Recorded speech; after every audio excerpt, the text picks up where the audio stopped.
Apakah Bobby benar-benar kucing jalanan yang beruntung, atau ia adalah rekayasa biologis, sebuah mikrofon alami yang dirancang untuk merapat ke lingkaran inti kekuasaan Presiden Prabowo Subianto?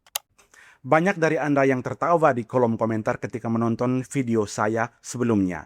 Ada yang menyebut saya itu halu, terlalu banyak menonton film fiksi ilmiah, atau menganggap ilustrasi kucing Pak Prabowo yang ternyata adalah mata-mata hanyalah imajinasi yang terkesan sangat dipaksakan.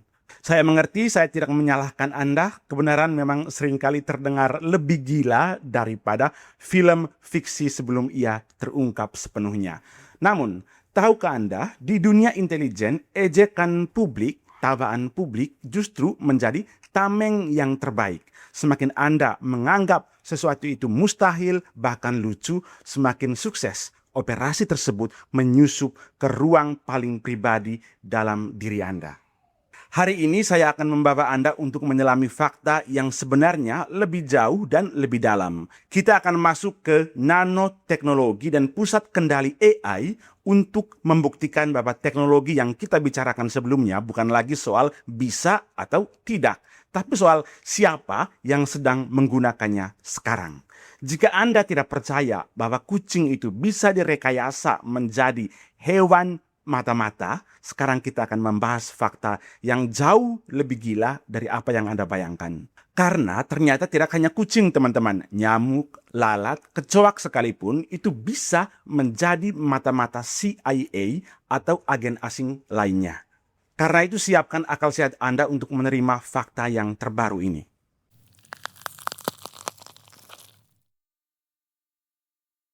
Teman-teman, kita akan mulai dari akarnya. Apa itu nanoteknologi? Bayangkan sehelai rambut manusia. Jika Anda membelahnya menjadi 100.000 bagian, satu bagian terkecil itulah ukuran dari 1 nanometer. Pada skala yang sangat kecil ini, hukum fisika yang kita kenal berubah total. Material pasif bisa berubah menjadi superkonduktor dan benda rapuh bisa menjadi lebih kuat dari baja. Dalam dunia spionase modern, nanoteknologi adalah kunci untuk menciptakan perangkat yang bisa dikatakan sangat gaib di mata manusia. Kita tidak lagi berbicara soal menanam chip atau microchip ke dalam tubuh kucing seperti yang terjadi pada tahun 60-an. Tapi kita akan berbicara tentang sensor berukuran debu yang bisa masuk ke aliran darah atau jaringan otak hewan atau manusia tanpa memicu alarm biologis. Ini menyatu dengan saraf ya teman-teman, dia bekerja secara diam di dalamnya namun sangat mematikan. Itulah nanoteknologi.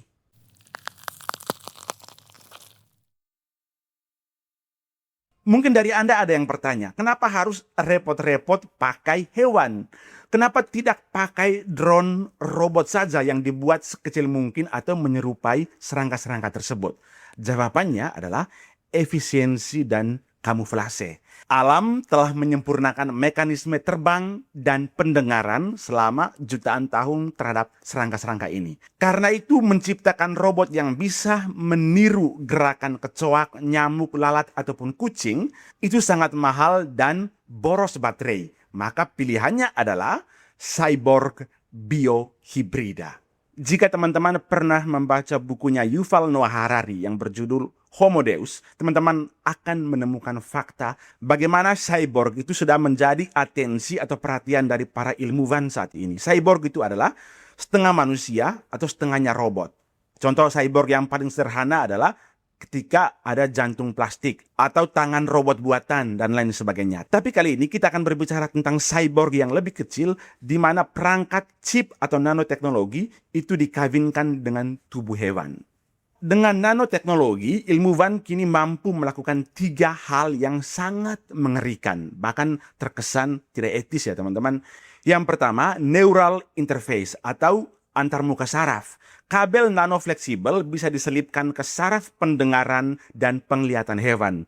Telinga kucing tidak lagi sekadar mendengar di sini, tapi berubah menjadi mikrofon parabolik yang mengirimkan audio jernih langsung ke satelit. Yang kedua, ada biofuel cells. Perangkat ini memanen energi dari glukosa dalam darah hewan itu sendiri. Jadi tidak perlu lagi menggunakan baterai, teman-teman. Alat mata-mata ini tidak butuh dicas, teman-teman. Selama kucing itu makan dan bergerak, alat intelijen di dalamnya juga akan terus menyala. Yang ketiga, ada kendali perilaku. Dengan rangsangan listrik skala nano ke otak, arah gerak hewan bisa dikendalikan. Sampai di sini, jika teman-teman masih belum bisa percaya, sebentar saya akan kasih tunjuk bukti-buktinya.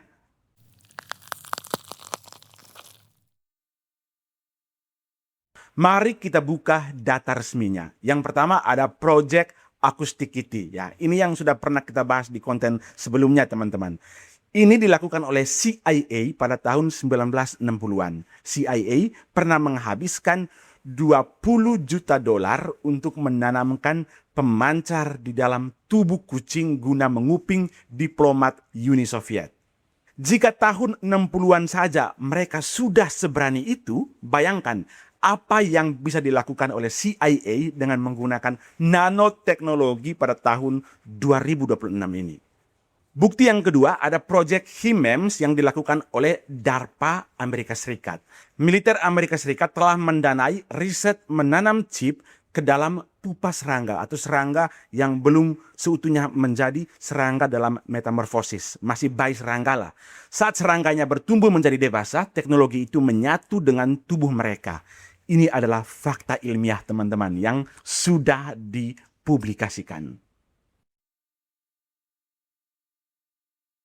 Perusahaan Swarm Biotechtis baru saja mengonfirmasi pengerahan cyborg intersect swarms untuk pasukan NATO. Pemimpin perusahaannya adalah Stephen Wilhelm. Dia menyatakan bahwa teknologi ini adalah solusi pengintaian di celah sempit yang tidak bisa ditembus oleh drone biasa.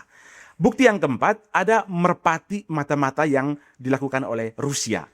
Perusahaan Neiri telah menguji biodrone merpati di Moskow dan Dubai dengan menanamkan elektroda di tengkorak burung itu untuk kontrol navigasi dari jarak jauh. Lalu ada bukti yang kelima, ada nyamuk mata-mata buatan Cina atau nyamuk bionik.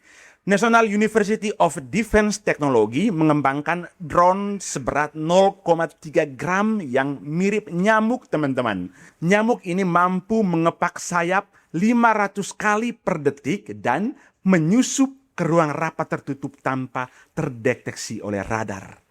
Teman-teman, dalam protokol keamanan tingkat tinggi, manusia diperiksa hingga lubang terkecil. Sinyal HP dimatikan, ruang disapu dari penyadap magnetik. Tapi siapa yang akan memeriksa seekor kucing, seekor nyamuk, seekor lalat yang dianggap sebagai serangga biasa? Kucing, nyamuk, hingga merpati adalah penyusup yang sempurna, teman-teman. Mereka punya akses ke ruang makan pribadi, ke ruang kerja, hingga kamar tidur, tempat di mana keputusan strategis itu bisa diambil oleh pemerintah. Sekarang mari kita bicara realita di depan mata. Kita tahu Presiden Prabowo Subianto memiliki kucing kesayangan yang bernama Bobby. Ia bahkan pernah menjadi teman diplomasinya Pak Prabowo saat bertemu dengan Perdana Menteri Australia. Di dunia di mana teknologi sudah mampu membelah atom dan menciptakan otak buatan lewat nanoteknologi, apakah mengirimkan penyusup biologis untuk mendekati lingkaran kekuasaan Pak Prabowo adalah hal yang mustahil? Anda masih menganggap ini sebagai lelucon? Bahkan tidak hanya kucing, nyamuk, lalat, kecoak, itu bisa menjadi mata-mata, teman-teman. Karena itu sebelum Anda kembali menuliskan kata halu, kata lelucon, kata imajinasi yang terlalu berlebihan di kolom komentar, tanyakan pada diri Anda sendiri. Jika Anda adalah kepala intelijen asing, mana yang Anda pilih? Mengirimkan mata-mata manusia yang bersiko bisa tertangkap, atau memanfaatkan seekor hewan peliharaan yang tidak akan pernah dicurigai sebagai mata-mata asing? Ada segelintir orang, saya kira mereka entah sadar atau tidak sadar, mereka ya itu sudah jadi antek-antek asing. Nggak apa-apa saya bicara di depan wartawan. Saya katakan mereka sadar atau mereka antek asing. Mereka tidak suka Indonesia bangkit. Mereka tidak suka Indonesia bangkit. Saya katakan mereka tidak suka Indonesia bangkit. Tapi kita yang akan bangkit. bersama Indonesia.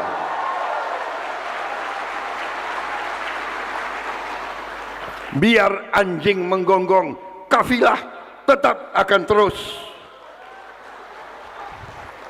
Kita berada di atas jalan yang benar. Percaya sama saya.